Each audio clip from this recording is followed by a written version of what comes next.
On commence avec une affaire judiciaire. C'est aujourd'hui que commence la comparution de Danica Loès, une assistante en éducation à l'école de Gravelbourg, qui est accusée d'agression sexuelle et de contact sexuel à l'égard d'un élève. En novembre 2023, après une longue enquête, la GRC de la Saskatchewan a arrêté et inculpé Danica Loès. Elle fait face à 4 autres chefs d'accusation, en plus d'agression sexuelle et de contact sexuel. Sa comparution a lieu aujourd'hui et Charlotte Marchal est sur place à Assiniboia. Charlotte, la comparution vient de commencer. Qu'est-ce qu'on sait pour le moment? Oui, en effet, la première comparution a eu lieu ce matin. Et en fait, pour l'instant, on n'en sait pas beaucoup plus. L'accusée n'était pas présente pour cette première comparution, son avocat non plus. Il a été présent par téléphone avec le juge.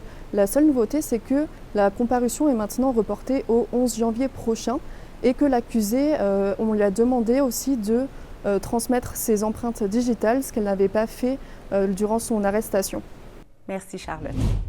Quand je vous dis acrobatie, comédie, costume, vous pensez à quoi? Eh bien, c'est le Cirque du Soleil. C'est ce soir que débute la première du Cirque du Soleil Cortéo à Regina, et ce jusqu'à dimanche pour un total de 6 représentations. Après ça, la tournée va se transporter dans la ville des Ponts du 21 au 24 décembre.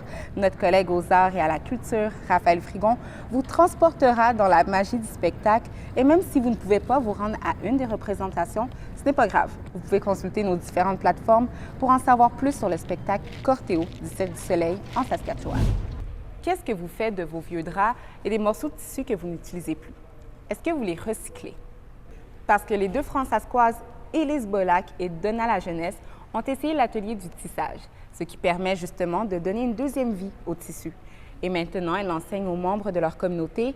Le tissage, c'est une pratique ancienne, mais pas mal populaire au centre communautaire de Demden, tellement qu'ils ont même dû mettre en place une liste d'attente. Pour plonger dans l'histoire de la pratique de tissage de ces deux sœurs françoises, je vous invite à aller sur nos différentes plateformes pour voir le reportage de notre fureteuse françoise Nicole Laverne. À demain!